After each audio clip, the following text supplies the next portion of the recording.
Welcome Mr. Kia Official.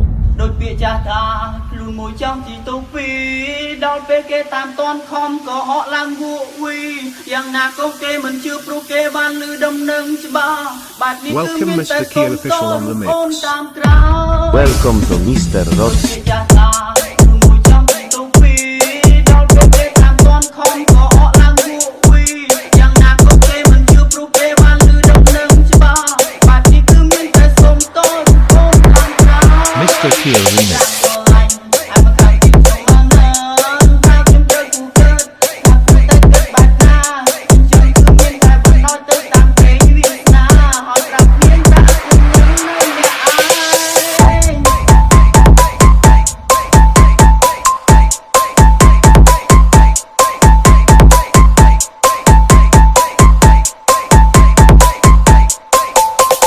Welcome Mr. Kia Official.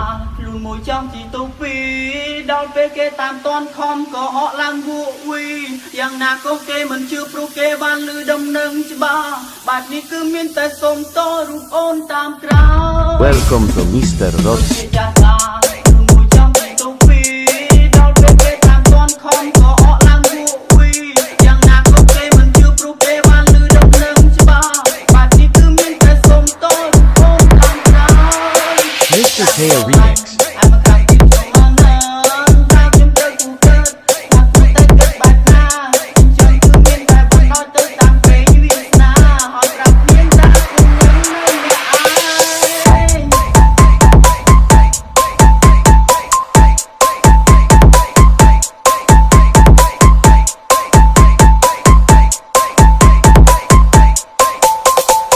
Mr. Kia Remix.